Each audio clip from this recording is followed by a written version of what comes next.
आऊज़ु बिल्लाहि मिन नफ्सी व मिनश शैतानि रजीम। बिस्मिल्लाहिर्रहमानिर रहीम व बिही नस्तईन वस्सलातु वस्सलामु अलल अशरफिल अंबिया वल मुरसलीन सय्यदिना व हबीब क़ुलूबिना व तबीब नुफूसना अबिल क़ासिम मुहम्मद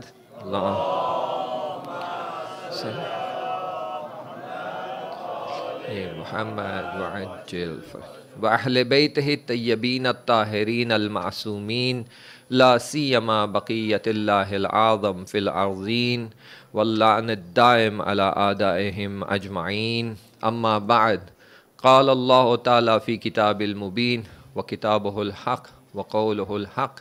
बिस्मिल्लाहिर रहमानिर रहीम। अफ़तुमिनूना बिबअज़िल किताब व तकफ़ुरूना बिबअज़। एक सलवात पढ़ दीजिए।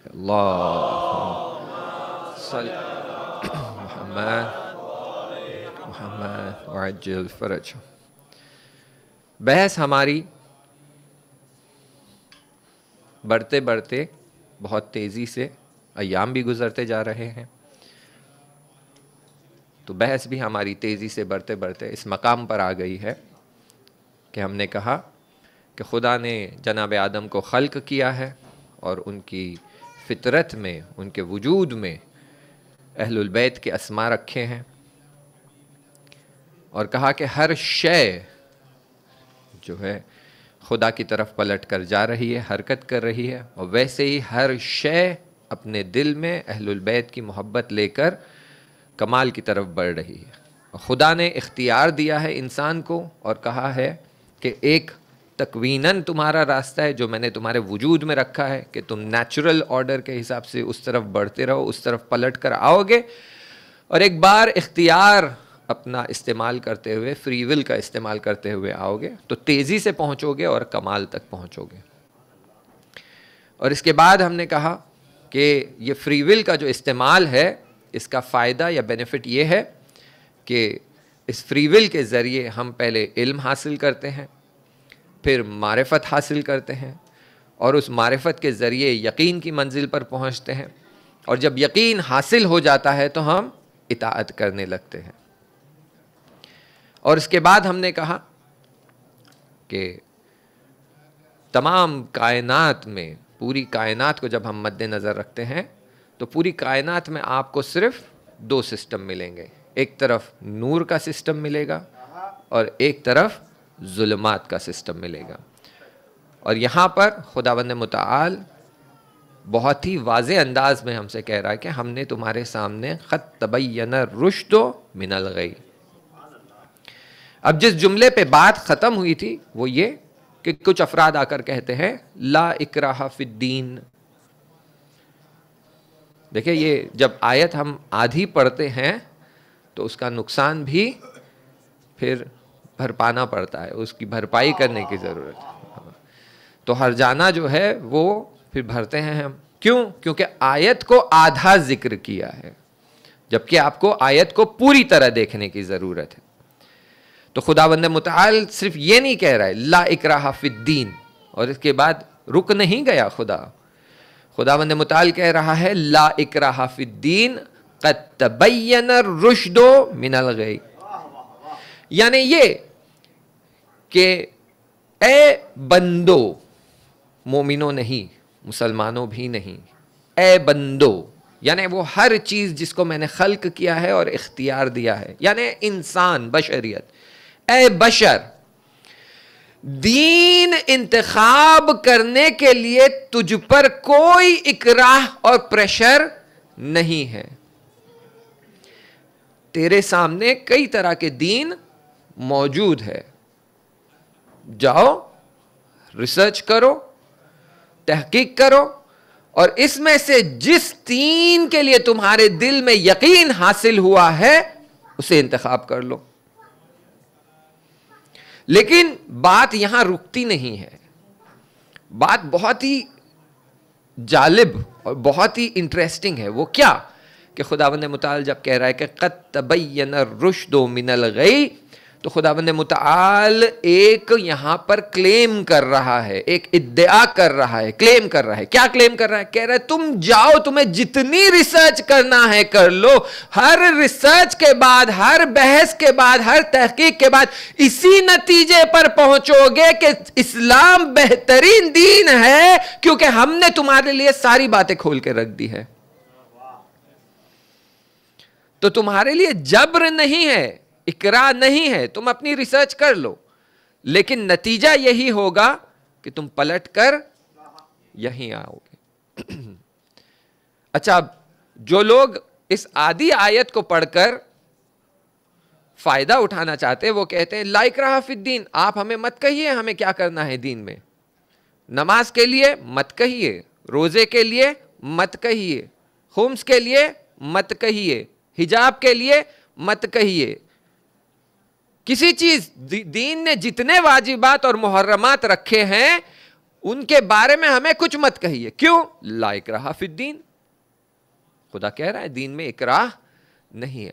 अजीजों, इस बात को थोड़ा सा वजाहत से समझ लीजिए, क्लियरली समझ लीजिए कि खुदावंद मुताल कह रहा है कि दीन को चूज करने के पहले तुम्हारे ऊपर कोई इकराह नहीं है, यानी there is no pressure on you कि कौन सा दीन पिक करना है। जो आप लोगों के चेहरे पे सवाल दिख रहे हैं उसको मैं मिसाल से हल करता हूं। देखिए, मिसाल हमेशा हमारी मदद करती है। एक सलवात पढ़िए, फिर हम मिसाल की तरफ बढ़ते हैं। अल्लाहुम्मा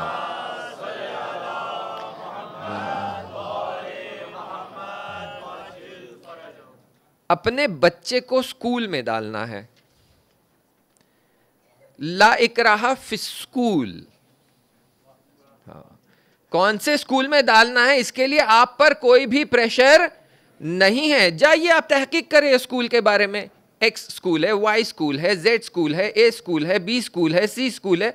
जाइए आप चेक कर लीजिए कहाँ प्रोफेसर अच्छा है, प्रोफेसर अच्छा है, समझ रहे हैं ना, बात का इशारा समझते रहिए। हाँ, कहाँ प्रोफेसर अच्छा है, कहाँ सिस्टम अच्छा है, कहाँ इम्तिहान हमारे लिए कैसा होगा, कहाँ माहौल अच्छा है, कहाँ रिवॉर्ड्स अच्छे मिल रहे हैं, कहाँ इम्तिहान में, ये सब कुछ आप चेक करेंगे। यूनिफॉर्म कैसा है, हाँ, यूनिफॉर्म पे तवज्जो हो, यूनिफॉर्म कैसा है, सब आप चेक करेंगे। आखिर में फीस भी चेक करते हैं। हाँ भाई, सदका है, खुम्स है, तो फीस भी चेक, तो फीस भी चेक करना पड़ेगा ना। तो आप जाकर, खुदा कह रहा है जाइए चेक करिए, आप, आपके ऊपर कोई जोर जबरदस्ती नहीं है। अच्छा, अब आप मुझे बताइए, आपने 10 स्कूल में से एक स्कूल आपने सेलेक्ट कर लिया कि भाई ये हमें अच्छा लगा, करिकुलम भी अच्छा है, मैं मिसाल में कह रहा हूं, आप समझते रहिए, करिकुलम भी अच्छा है, किताबें भी अच्छी है, टीचर भी अच्छा है, प्रिंसिपल भी अच्छा है, क्लासरूम भी अच्छा है। हाँ, समझे आप, क्लासरूम भी अच्छा है, हाँ सब अच्छा है, पसंद आ गया। अब आप जब ये स्कूल सेलेक्ट कर लेते हैं तो क्या आप इस स्कूल में कह सकते हैं कि 5 दिन में से हमारा बच्चा सिर्फ 3 दिन आएगा? हाँ? हमारा बच्चा तो आएगा लेकिन यूनिफॉर्म नहीं पहनेगा, जो दिल में आया वो पहनेगा। आएगा तो सही लेकिन किताबें नहीं पढ़ेगा, बस ऐसे ही आएगा और चला जाएगा। हाँ, समझिए बात को। इम्तिहान हम नहीं देंगे, फीस हमें नहीं भरना है। हाँ, तो खुदा कहेगा नहीं भाई, हत्ता स्कूल का प्रिंसिपल कहेगा भाई ये स्कूल मजाक थोड़ी है। हाँ, स्कूल सेलेक्ट करने के पहले आपको आजादी है, लेकिन जैसे ही आपने स्कूल सेलेक्ट कर लिया तो सारे रूल्स एंड रेगुलेशंस फॉलो करने हैं। यूनिफॉर्म भी फॉलो करना है, किताबें भी फॉलो करनी है, करिकुलम भी फॉलो करना है, टीचर का एहतराम भी करना है, क्लासरूम में भी आना है, अटेंडेंस पूरी होनी चाहिए, इम्तिहान में कामयाब होना है। तब स्कूल वाले कहेंगे हमारा स्टूडेंट है।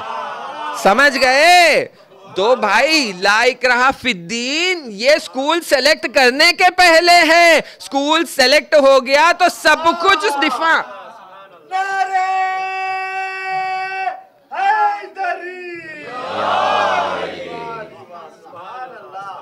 ला इकराहा फिद्दीन स्कूल सेलेक्ट करने के पहले है, जब स्कूल सेलेक्ट हो गया तो सब कुछ फॉलो करना है।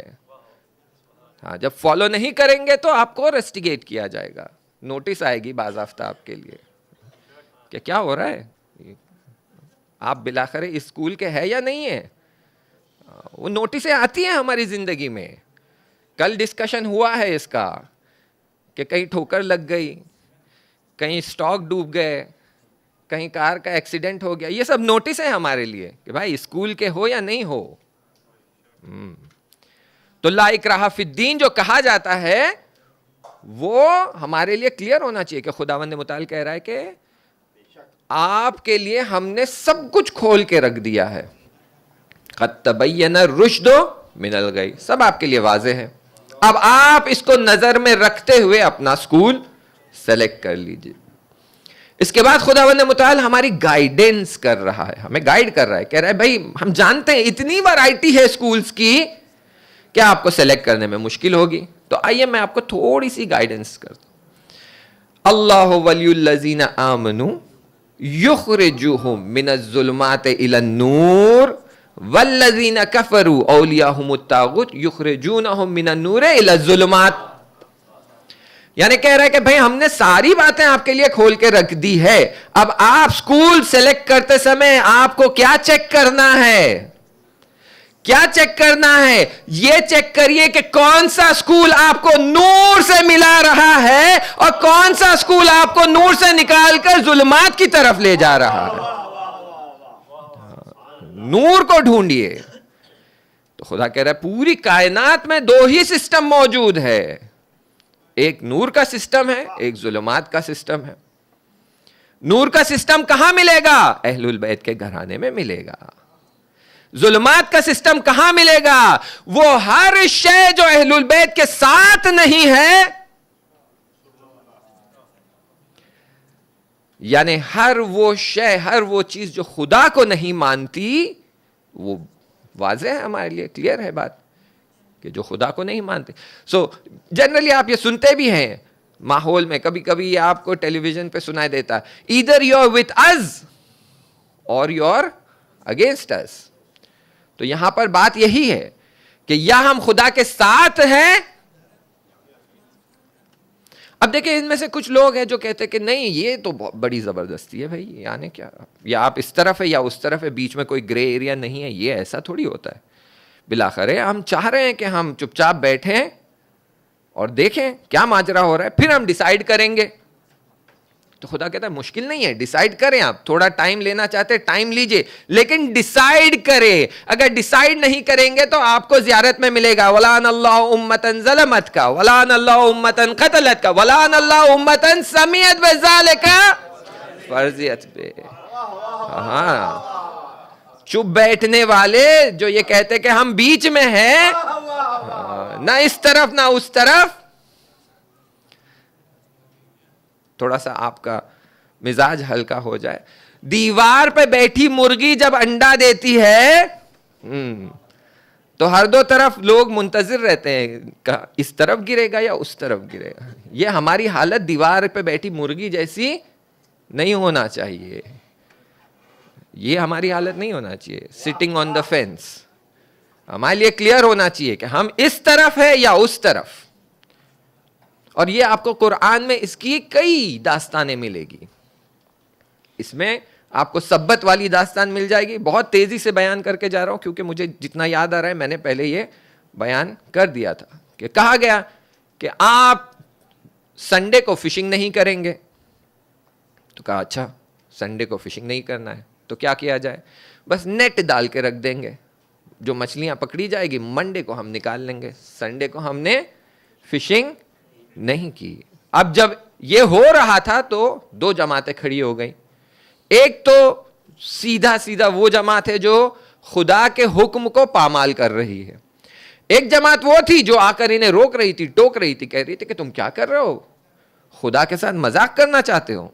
और एक जमात वो थी जो कह रही थी कि हमें क्या लेना देना इनसे, ये खुदा का जो है हुक्म पामाल कर रहे हैं, खुदा इनके साथ हिसाब किताब करेगा। अरे आप भी तो कुछ बोले, नहीं हमें कहा उनकी कब्र में जाना है, वो जाने उनकी कब्र जाने, हम पीछे हट रहे, हम न्यूट्रल पार्टी है भाई, हमको कॉम्प्लिकेशंस में नहीं जाना है। लेकिन जब अजाब नाजिल हुआ तो सिर्फ वही लोग जो टोक रहे थे, रोक रहे थे, वो बच गए, और बाकी सब हत्ता वो जो न्यूट्रल थे वो भी अजाब की जद में आ गए। तो समझ जाइए कि खामोश बैठना ऑप्शन नहीं है। इसीलिए हमारे मकतब में यानी मकतब जाफरी में या हुसैनियत है या यजीदियत है, बीच में कोई इज्म मौजूद नहीं है। या हुसैनिज्म है हुसैनियत और इस तरफ यजीदियत, बीच में कोई तीसरा रास्ता नहीं है। अब ये एक बड़ा सवाल आ जाता है कि क्यों इतना स्ट्रिक्ट, क्यों सब कुछ black and white, grey area क्यों नहीं है? भाई सब जगह होता है। आप बड़े बड़े कॉर्पोरेट्स में देख लीजिए, कहते टॉप परफॉर्मर, पुअर परफॉर्मर, बीच में सारा एक स्पेक्ट्रम होता है, ये हो रहा है वो हो रहा है, बीच में एक हमेशा ग्रे एरिया आपको मिल जाता है। तो क्यों दीन में सिर्फ ब्लैक है और व्हाइट है? क्योंकि देखिए खुदावंद मुताल बहुत अपने मामले में बहुत ही क्लियर है। वो कह रहा है कि देखो, या तुम शजरे ये तैयबा की पैदावार हो या शजरे खबीसा की पैदावार हो, बीच में कोई ऐसा शजर नहीं मिलेगा जिसमें आधा हिस्सा तैयब है और आधा हिस्सा खबीस है। या शजरे तैयबा की तरफ हो या शजरे खबीसा की तरफ हो, या नूर की तरफ हो या जुल्मात की तरफ हो, बीच में कोई ऑप्शन नहीं है। ये खुदावंद मुताल का बहुत ही क्लियर है। अच्छा, ये क्यों जरूरी है? आइए करबला को जब आप देखेंगे तो आपको समझ आ जाएगा। अब इतने अय्याम जो गुजरे हैं इसमें आपकी खिदमत में यही बयान किया जा रहा था कि एक गिरोह था वो बहुत ही क्लियर अंदाज में कह रहा था हम इमाम हुसैन अलैहिस्सलाम के साथ है, ये हो गया नूर शजर तैयबा। एक गिरोह था जो बड़े वाज़ेह अंदाज से कह रहा था कि हम यजीद के साथ है, उसके लश्कर के साथ है, ये हो गया जुल्मात। अब जो बीच में लोग थे वो इमाम हुसैन को भी परेशान कर रहे थे और यजीद की तरफ भी परेशानी कर रहे थे। यजीद कह रहा था आ जाओ हमारे लश्कर में, वो कह रहे थे रुको, हमें देखना है, हमें यह देखना है कौन लीड लेता है। क्यों? क्योंकि शख्सी मुनाफा देख रहे थे, मफाद परस्त थे, पर्सनल बेनिफिट देख रहे थे कि कहां फायदा होगा हम उस तरफ चले जाएंगे। लेकिन खुदावंद मुताल कहता है नहीं, मेरा तरीका ऐसा नहीं है, मैं तुम्हें बता रहा हूं। और कुरान में आपको फरावान बहुत ज्यादा इसकी आयतें मिलेगी कि हम आएंगे, आपका इम्तिहान लेंगे। कब तक? जब तक आपकी सफ़े जुदा नहीं हो जाती। शजरे तैयबा यानी तैयब और खबीस, जो पाक है वो अपनी जगह पर, जो खबीस है वो अपनी जगह पर। आपका इम्तिहान लेंगे हम। कब तक? जब तक ये सफ़े जुदा नहीं हो जाती। और हम इतना इम्तिहान लेंगे कि हत्ता एक शख्स भी जो खबासत वाला है वो तैयब ग्रुप में नहीं मिलेगा, और एक शख्स भी जो तैयब है वो मुश्किल से खबासत वाले ग्रुप में फंसा हुआ नहीं मिलेगा। इम्तिहान लेकर आपके लिए हम बहुत क्लियर कर देंगे कि तैयब कहाँ है, नूर कहाँ है और जुल्मात कहाँ है। और ये सुन्नत इलाही रही है। जनाब नूह का बड़ा मशहूर वाक़या है कि जनाब नूह अलैहिस्सलाम, उन्होंने जो तूलानी मुद्दत तक तबलीग की है 950 साल तक, तो उन्होंने खुदावंद मुताल की बारगाह में दुआ की और कहा कि खुदा या परवरदिगारा, मैं 950 साल से तबलीग कर रहा हूँ, कितने कम अफराद हैं जो तुझ पर ईमान लेकर आए हैं, तो तेरी बारगाह में दुआ करता हूं कि इन पर अजाब नाजिल कर, इन्हें खत्म कर दे। तो जनाब जिब्राइल आते हैं, कहते हैं आपके लिए पैगाम आया है, बताइए क्या पैगाम है। यहां पर रिवायतों में 2-3 मोरिद आपको थोड़ा सा डिफरेंस मिल जाएगा। एक जगह बताया जाता है कि जनाब जिब्राइल खुद खुरमा के बीज लेकर आए थे, और कुछ रिवायतों में मिलता है कि वो सिर्फ पैगाम लेकर आए थे और कह रहे थे कि ये खुरमा के बीज उगाइए, आप इन्हें बो दीजिए, जब दरख्त तैयार हो जाएंगे और इस पर खोरमा लगना शुरू हो जाएगा, तब खुदा उन पर अजाब कर देगा। बहुत अच्छी बात है। तो अब जो जनाब नूह के साथ थे वो जनाब नूह के साथ मुत्तसिल रहे और वो खोरमा लगा दिया, उसे पानी दे रहे हैं और बागीचे का जो है देखभाल चल रही है और मुंतजिर है कि कब खोरमा लग जाए और कब अजाब हो जाए। खोरमा लग गए, वो आ गए जनाब नूह की खिदमत में, या रसूल खुदा, या नबी अल्लाह, खोरमा तो लग गए, अब आप कहिए खुदा से अजाब कर दे। तो जनाब नूह दुआ करते हैं, खुदाया तूने वादा किया था कि अजाब होगा, तो अब अजाब नाजिल कर दे। तो जनाब जिब्राइल आते हैं, पैगाम लेकर आते, कहते ये खोरमा खाइए और इसके जो बीज है इसे दोबारा बोइए और फिर से दरख्त उगाइए। जब उस दरख्त पे खोरमा लगेगा तब खुदा अजाब करेगा।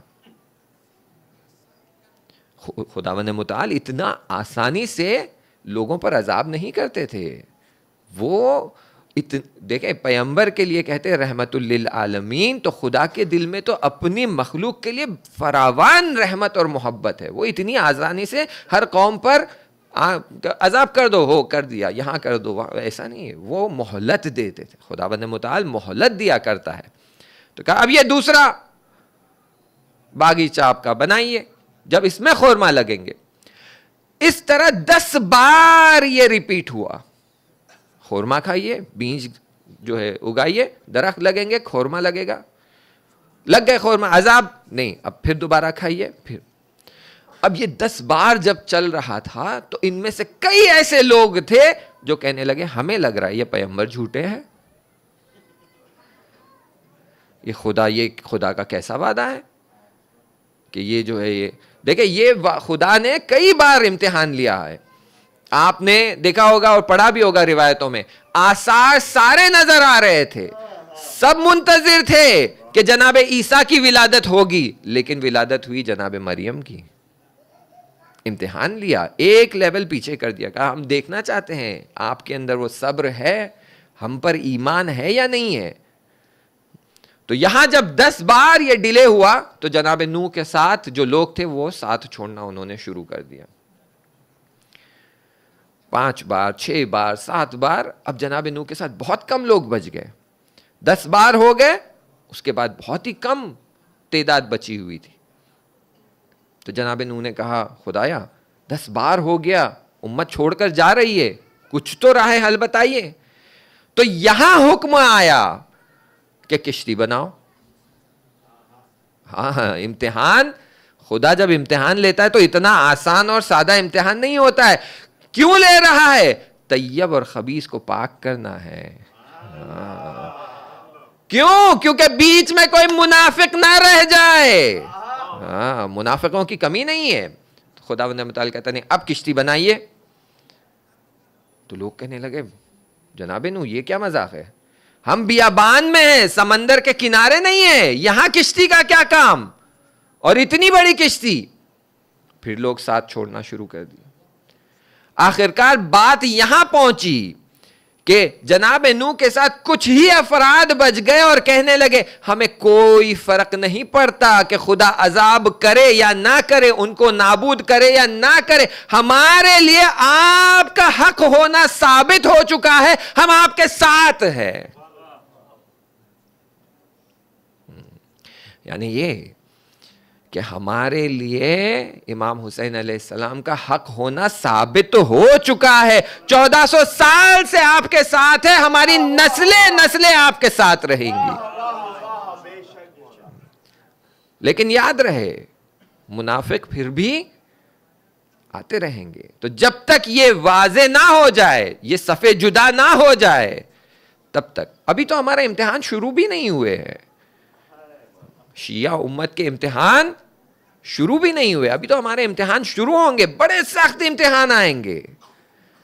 क्यों? क्योंकि जिस तरह करबला में 72 थे जो इमाम के लिए अपनी जान कुर्बान करने तैयार थे, वैसे लोगों की जरूरत है इमाम के ज़ुहूर के लिए।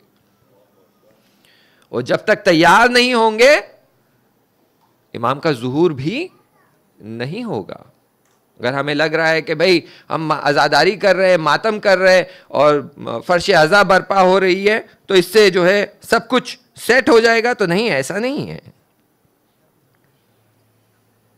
और यही बात आपको जनाब मूसा अलैहिस्सलाम और फिरौन के जादूगरों में पाई जाएगी। लेकिन मैंने कहा था ना, जब तक हर तैयब उस खबीस गिरोह से जुदा नहीं हो जाता, तब तक इम्तिहान लिया जाएगा। जनाब फिरौन के जमाने का, जनाब फिरौन कर रहा हूं, फिरौन लानतुल्लाह, जनाब मूसा के जमाने का वाकया क्या है कि वो जब जाते हैं अपना मौजिजा दिखाते हैं, तो ये जादूगर फौरन सजदे में गिरकर कहते हैं हम ईमान लाते हैं मूसा के परवरदिगार पे। अच्छा, फिरौन कौन था? वो था जो कह रहा था अना रब्बुकुमुल आला, मैं सबसे आला रब हूं। अब आप उसका जब बयान सुनेंगे कुरान में, तो आप समझेंगे कि वो कितना तकब्बुर करता था। तो जैसे ही ये जादूगर अपने घुटनों पर गिरकर जनाब मूसा के खुदा पर ईमान लाते हैं, तो फिरौन क्या कहता है? कहता है तुम्हारी इतनी हिम्मत कि मेरी इजाजत के बगैर तुम किसी और खुदा पर ईमान ला रहे हो, यानी दिल पर भी मेरी हुकूमत चलती है, तुम अपना दिल भी बदलना चाहते हो तो मुझसे तुम्हें इजाजत लेनी पड़ेगी। खुद को इसीलिए तो अना रब्बुकुमुल आला कहता था। और जब जादूगर ईमान लाए तो उन्होंने कहा आपको जो करना है करिए, हमें कोई फर्क नहीं पड़ता। तो कहता है हम तुम्हारे हाथ काट देंगे और पांव काट देंगे, सीधा हाथ और दाहिना पांव। अजीजों, हमारे जमाने में भी गुजरा है ये मौका। हुसैन की जियारत करना चाहते हो, हम तुम्हारे हाथ काट देंगे, हम तुम्हारे पांव काट देंगे। तुम में से दो आ रहे हो तो एक को छोड़ेंगे, दूसरे को कत्ल कर देंगे।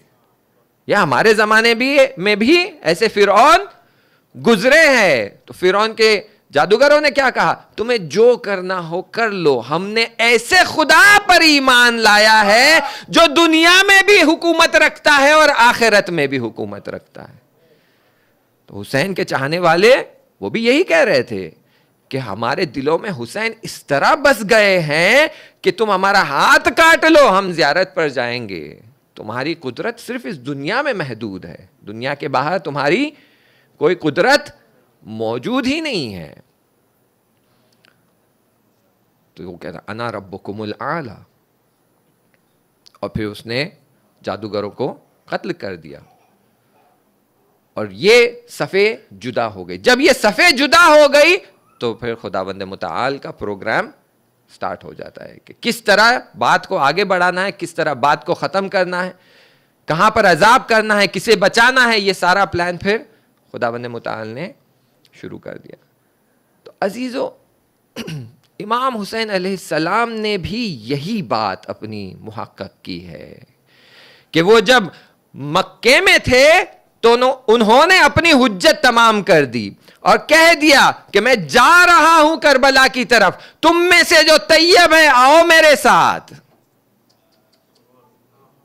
और जो खत लिखा था उसमें बहुत क्लियर अंदाज में लिखा था कि मैं जा रहा हूं और शहादत की तरफ बढ़ रहा हूं, तुम में से जो मेरे साथ रहेंगे वो शहीद हो जाएंगे। मदीने में भी उन्होंने ऐलान कर दिया था, कूफे वालों को भी उन्होंने लिखकर जवाब दे दिया था कि जो मेरे साथ होना चाहते हैं हो जाइए, जो मेरे साथ नहीं होंगे वो फौजुल अजीम तक नहीं पहुंच पाएंगे। तो इमाम हुसैन अलैहिस्सलाम ने बहुत वाज़ेह कर दी। तो करबला जो है, करबला हमें यह समझने की जरूरत है, जो हम कह रहे क़द तबय्यन रुश्दु मिनल गई, यानी यह कि करबला आई है इसलिए कि वो जुदा कर दे उन सफ़ों को जहां पर खबासत है और पाकीज़गी है। हमें पता चल जाए पाक कहां है और खबीस कहां है। एक सलवात पढ़ दीजिए आप।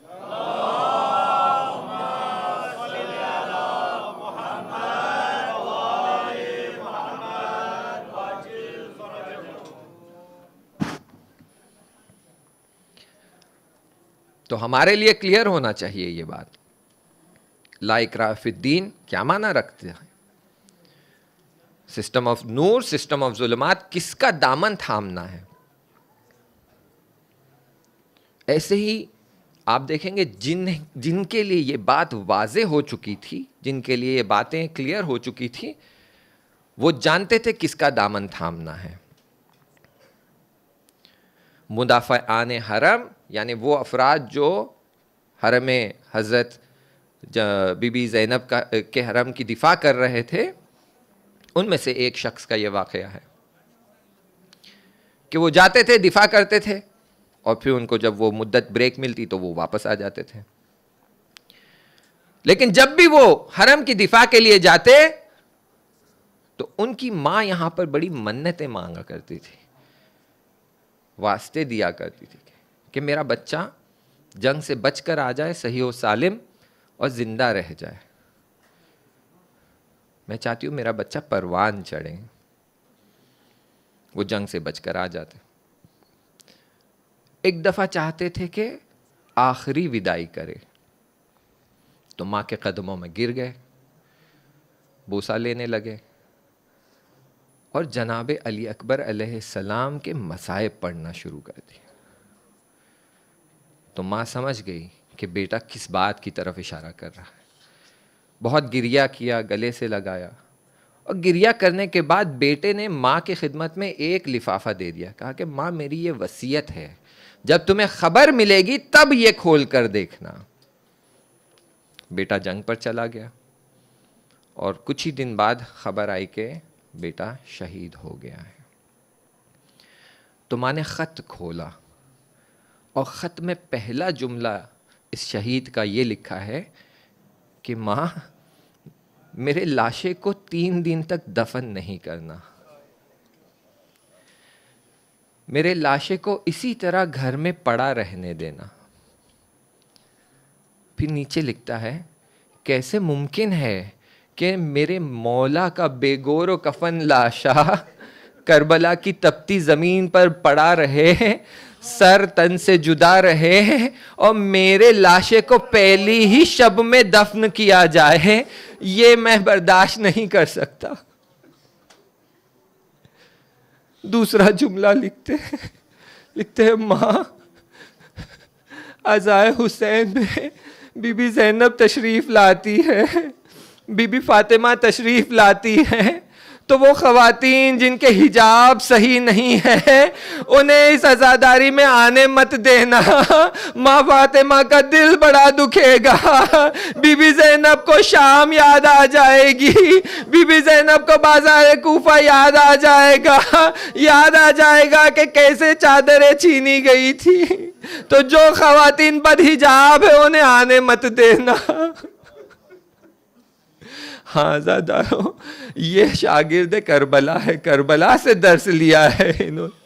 ऐसा ही एक कड़ियल जवान करबला में मौजूद था जो बाबा की खिदमत में आता है, कहता है बाबा इजाज़त दीजिए, आपको तारीख में मिलेगा, रिवायतों में मिलेगा कि जब भी कोई असहाब आते कहते मौला इजाज़त दीजिए, तो मौला कहते इनकी दुश्मनी मुझसे है, तुम क्यों जाना चाहते हो, तुम थोड़ा रुक जाओ, तुम सब्र कर लो, अभी तुम्हारी बारी नहीं आई है, तुम कुछ देर बाद चले जाना। किसी को इजाजत नहीं देते थे, बहुत इसरार होने के बाद इजाजत देते, लेकिन जैसे ही कड़ियल जवान ने इज़्न मांगा फौरन कहने लगे हाँ बेटा, लख्ते जिगर, मेरे दिल के टुकड़े, जाना चाहते हो तो चले जाओ, बस सिर्फ बीबियों को विदा करते जाना, बीबियों को विदा कर देना, फूफी अम्मा को खुदा हाफिजी कर देना, सकीना को खुदा हाफिजी कर देना। जनाब अली अकबर खेमे में जाते हैं, बीबियों को खबर मिलती है कि जनाब अली अकबर मैदान की तरफ जाना चाहते हैं, बीबियों ने हिसार बना लिया, शबीह पैगंबर है, जब भी बीबियों का दिल चाहता पैगंबर की ज़ियारत करे तो अली अकबर के चेहरे को देख लेते हैं। कभी बीबी ज़ैनब गले से लगा रही है, कभी उम्मे लैला गले से लगा रही है, कभी बीबी सकीना दामन को खींच कर पाँव को लिपट जाती है। बीबी सकीना कहती है भैया मैं सुबह से देख रही हूँ, जो भी मैदान में जाता है वापस नहीं आता, तमाशा वापस आता है, भैया मत जाना। बीबियों को बड़ी सख्ती से विदा किया, सबको दिलासा दिया, सबको दिया। बढ़ते हैं, खेमे का दरवाजा को दर पर्दा हटाकर सवार हो जाते हैं, मैदान की तरफ रवाना होते हैं। पीछे कदमों की आहट आती है, पलट कर देखते हैं, बूढ़ा बाप धीरे धीरे घोड़े के पीछे आ रहा है। सदा लगाई, आहिस्ता मेरे लाल, आहिस्ता। ये बूढ़ा बाप तुम्हारे घोड़े की रफ्तार से नहीं चल सकता। जनाब अली अकबर घोड़े से प्यादा होते हैं, बाबा को गले से लगाते हैं, कहते बाबा आपने तो इजाजत दे दी, अब पीछे पीछे आ रहे हैं, मेरे लिए मैदान में जाना सख्त ना कीजिए। तो इमाम हुसैन जनाब अली अकबर को सवार करते हैं, खुदा की तरफ इशारा करके कहते खुदाया गवाह रहना, ऐसे को भेज रहा हूँ जो खलकन व खुलकन पैगंबर से शबाहत रखता था, जो मेरे बेहतरीन में से था। जनाब अली अकबर मैदान में रवाना होते हैं, जंग शुरू होती है। हर बार हमला करते अल्लाहू अकबर कहते हैं, हर बार हमला करते अल्लाहू अकबर कहते हैं। बाबा को अल्लाहू अकबर की आवाज आती है, सुकून हो जाता है, मेरा अली अकबर अभी जिंदा है। फिर अल्लाहू अकबर की सदा आ जाती, दिल ठंडा हो जाता कि मेरा अली अकबर जिंदा है। एक मर्तबा देखा कि एक घोड़ा बड़ी तेजी से खेमों की तरफ आ रहा है। क्या देखते हैं, जनाब अली अकबर बाबा की खिदमत में आकर कहते हैं बाबा बाबा जंग बड़ी सख्त हुई जा रही है, सीना तंग हुआ जा रहा है, ये तलवार बड़ी संगीन हो गई है, कुछ बूंद पानी मिल जाए तो दिल को आराम हो जाए। इमाम ने बेटे को सीने से लगा लिया, कह दिया जाओ बेटा, तुम्हारे दादा हौज़े कौसर पे तुम्हारा इंतजार कर रहे हैं। जनाब अली अकबर फिर से मैदान की तरफ बढ़ते हैं। जंग शुरू हुई, अल्लाहू अकबर का नारा लगा, गुबार उठने लगा, एक दफा शोर और गुल शुरू हुआ, अल्लाहू अकबर की आवाजें नहीं आ रही। मौला का दिल मुस्तरिब हो गया, पता चला मैदान में एक लई आगे बढ़ा, बर्ची नेजा उठाया, अली अकबर पर चलाया, सीना चित गया, अली अकबर घोड़े पे झूमने लगे, बाहों को घोड़े की गर्दन में डाल दिया। घोड़ा बड़ा वफादार था, चाहता था खेमों की तरफ पलट जाए, लेकिन दुश्मन ने मौके का फायदा उठाया, सफे बनने लगी, घोड़ा बीच से गुजरता जाता, हर कोई तलवार से वार करता जाता, कोई सर पे वार कर रहा है, कोई पीठ पर वार कर रहा है, कोई सानू पर वार कर रहा है। अली अकबर ताब ना ला सके, घोड़े से जमीन पर आए, सदा लगाई बाबा मेरा आखिरी सलाम लेना। इमाम घोड़े पर सवार हुए, बड़ी तेजी से मैदान में आए। हाँ अजीजों, एक जुमला रिवायतों में मिलता है कि लिखा गया है कि घोड़े से उतरे नहीं, खुद को घोड़े से गिरा दिया, घुटनियों के बल चलने लगे हैं। हाय अली अकबर कहाँ हो, ऐना वलदी, ऐना अली, ऐना अली अकबर। आंखों की बीनाई जा रही है, अकबर नजर नहीं आ रहे हो, एक सदा दे दो, एक आवाज दे दो, मैं तुम्हें ढूंढ लूं।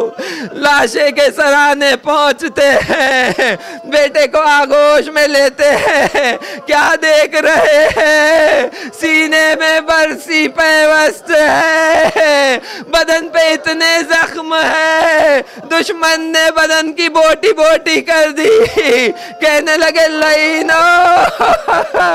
मेरे चांद जैसे टुकड़े के साथ तुमने क्या किया।